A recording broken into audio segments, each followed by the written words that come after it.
शहीद हो जाएगी, लेकिन ये बाबरी मस्जिद का एक भी ईंटा नहीं खुलने देगी, एक भी ईंटा नहीं खुलने देगी। ये मेरा चैलेंज है। बाबरी मस्जिद बिलडंगा में बनेगी, बनेगी, बनेगी। मस्जिद नहीं बनेगी, हॉस्पिटल भी बनेगी, मेडिकल कॉलेज भी बनेगी, एक रेस्टोरेंट कम होटल भी बनेगी, एक पार्क भी बनेगी, एक हेलीकॉप्टर नामने के लिए एक हेलीपैड भी नामेगी। Total budget 300 crore. किन्तु केउ यदि मने करे थाके मुर्शिदाबादेर माटीते उत्तर प्रदेश থেকে এসে মধ্যপ্রদেশের প্রাক্তন মুখ্যমন্ত্রী বলেছে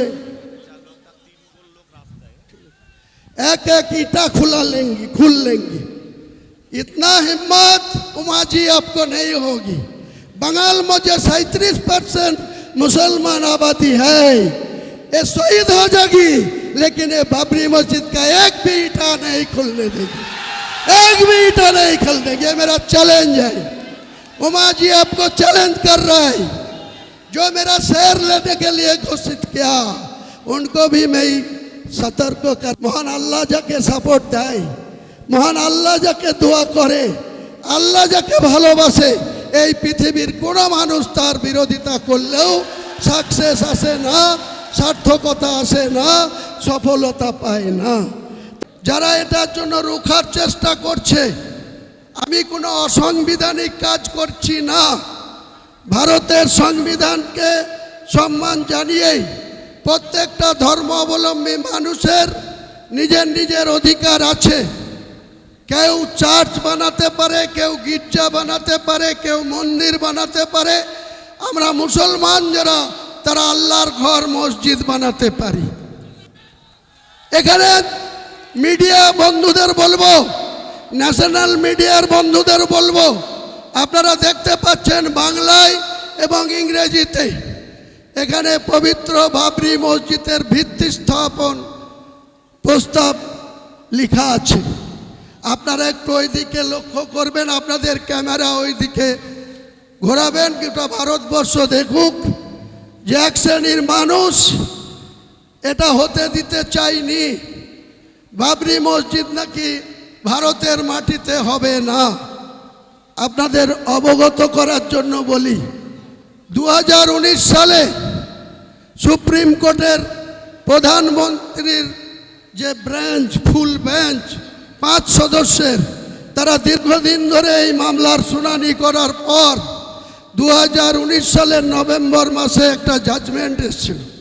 সেই জাজমেন্টে কোনো পেপার ছাড়াই প্রত্যেকটা মানুষের অধিকার, যার ডিড এবং ডিডের বলে যার মিউটেশন, কনভার্সন, অর্থাৎ কাগজ কলমে যে মালিক, সেই মালিকানার প্রত্যেকটার অধিকার আছে। সেখানে কি বানাবে, কি করবে। হিন্দু ভাইদের মন্দির করার অধিকার আছে, আগেই বললাম গির্জা করার অধিকার আছে, চার্চ বানানোর অধিকার আছে। তেমনি মুসলমান ভাইদের পবিত্র আল্লাহর ঘর মসজিদ বানানোর অধিকার আছে। সুপ্রিম কোর্ট যে জাজমেন্ট দিয়েছিল, সেই জাজমেন্টে যেমন উইদাউট কাগজপত্র ছাড়াই, রামলীলার কোনো ডকুমেন্টস ছাড়াই, শুধু বলেছিল মানুষের আবেগকে সাড়া দিয়ে অনারেবল সুপ্রিম কোর্টের 5 সদস্যের ডিভিশন বেঞ্চ সেদিন বলেছিল যে এক শ্রেণীর হিন্দু সমাজের মানুষ এখানে বাবরি মসজিদ ভেঙে দিয়েছে 1992 সালে। সেখানে তাদের আবেগকে গুরুত্ব দিয়ে সেখানে রাম মন্দির হবে।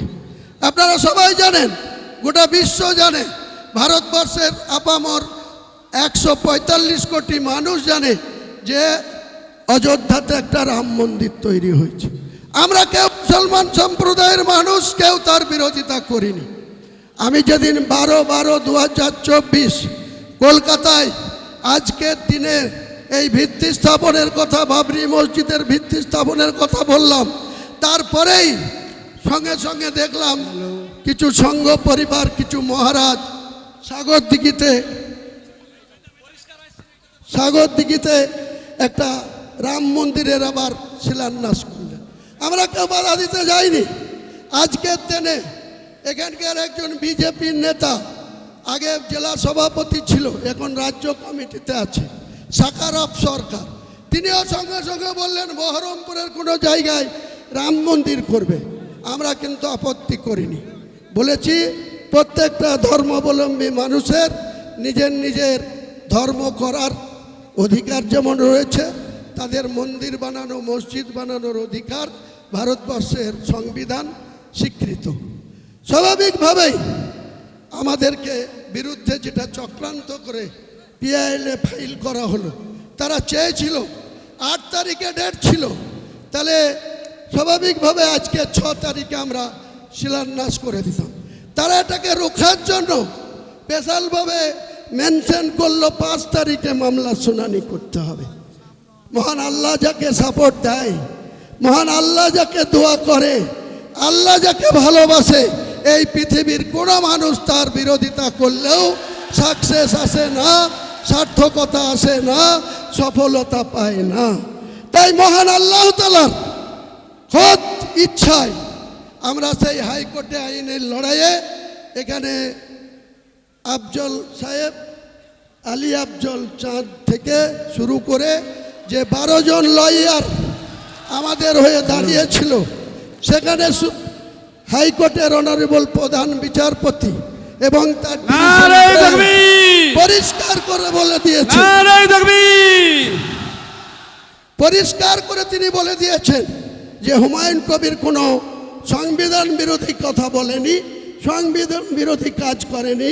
ভারতবর্ষের সংবিধানে তার অধিকার আছে মসজিদ বানানো, এবং প্রত্যেকটা ধর্মাবলম্বী মানুষের বাড়িতে যে সন্তান জন্মায়, কারো পুত্র সন্তান, কারো কন্যা সন্তান, তাদের নামকরণ তার বাড়ির গার্জেনরাই রাখে, হয় পিতা রাখে, নাই দাদু রাখে, নাই নানি রাখে, নাই নানা রাখে।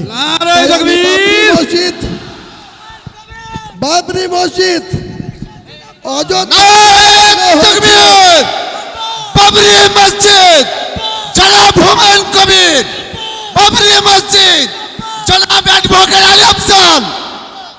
বাবরি মসজিদ যেটা অযোধ্যায় ভাঙা হয়েছিল, সেটাকে বলা হচ্ছে বিতর্কিত ল্যান্ডে ছিল। বাবর 1528 খ্রিস্টাব্দে তার প্রধান সেনাপতি মীর বাকি তাকে দিয়ে নাকি যেখানে রামের জন্ম হয়েছিল সেখানে নাকি এই মুঘল সম্রাট, আপনারা সবাই জানেন ইতিহাস যারা পড়েছেন, ইব্রাহিম লোদি বলে একজন সম্রাট ছিল। বাবর কিন্তু ভারতবাসী ছিল না, অন্য দেশ থেকে ইব্রাহিম লোদিকে আক্রমণ করেছিল, তারপরে জয়লাভ করার পর তিনি ভারত সম্রাট হয়েছিল। সেই ভারত সম্রাটের একজন প্রধান সেনাপতি মীর বাকিকে দিয়ে এই যে বিতর্কিত বলা হচ্ছে, বিতর্কিতটা 2% ভারতবর্ষের হিন্দু সমাজের মানুষরা বিতর্কর কথা বলছেন। আজকে ভারতবর্ষে 145 কোটির মধ্যে 40 কোটি মুসলমানের বাস। এই বাংলায় 11.5 কোটির মধ্যে 4 কোটির বেশি মুসলমানের বাস। সেখানে আমরা একটা বাবরি মসজিদ করতে পারবো না? এত বড় হিম্মত! আমার মাথার দাম ঘোষণা করা হচ্ছে 1 কোটি টাকা। এত বড় হিম্মত! আমরা কোনো অহিংস নীতিতে বিশ্বাসী না, কোনো ধর্মাবলম্বী মানুষকে আমরা ঘৃণাও করি না, অশ্রদ্ধাও করি না। আমার ধর্মের প্রতি আমরা যেমন আস্থাশীল, তেমনি অন্য ধর্মের প্রতিও আমরা শ্রদ্ধাশীল। কিন্তু কেউ যদি মনে করে থাকে মুর্শিদাবাদের মাটিতে উত্তরপ্রদেশ থেকে এসে মধ্যপ্রদেশের প্রাক্তন মুখ্যমন্ত্রী বলেছে एक एक ईटा खुल लेंगी, इतना हिम्मत उमा जी आपको नहीं होगी। बंगाल में जो 37% मुसलमान आबादी है, ये शहीद हो जाएगी, लेकिन ये बाबरी मस्जिद का एक भी ईटा नहीं खुलने देगी, एक भी ईटा नहीं खुल देगी। ये मेरा चैलेंज है। उमा जी आपको चैलेंज कर रहा है। जो मेरा शेर लेने के लिए घोषित किया, उनको भी मैं सतर्क कर रहा है, चेतावनी दे रहा है, जो आप ऐसा मत कीजिए। आप हुमायूं कबीर को केशाग्र स्पर्श नहीं कर पाएगी। खुद महान अल्लाह ताला सृष्टिकर्ता मुसलमान के पास है, कुरान के हिफाजत के लिए है। ये मेरा जो 1992 साल 6 दिसंबर जो मस्जिद को रिमूव कर दिया, तोड़ दिया, डिमोलाइजेशन कर दिया, वो बाबरी मस्जिद बेलडंगा में बनेगी बनेगी बनेगी। नारे तकबीर। उनका साथ एक इस्लामिक हॉस्पिटल भी होगी 500 बेड में। यहाँ का जो मेडिकल कॉलेज है वहाँ कोई परिसेवा ठीक ठाक नहीं मिलती। एक के बेड में 3 को पेशेंट को वहाँ रखने होते हैं, रुकने होते हैं। तो मैं यही बोलना चाहते हूँ, यहाँ शुद्ध मस्जिद नहीं बनेगी, हॉस्पिटल भी बनेगी, मेडिकल कॉलेज भी बनेगी, एक रेस्टोरेंट कम होटल भी बनेगी, एक पार्क भी बनेगी, एक हेलीकॉप्टर नामने के लिए एक हेलीपैड भी बनेगी। Total budget 300 crore, total budget 300 crore. मेरे को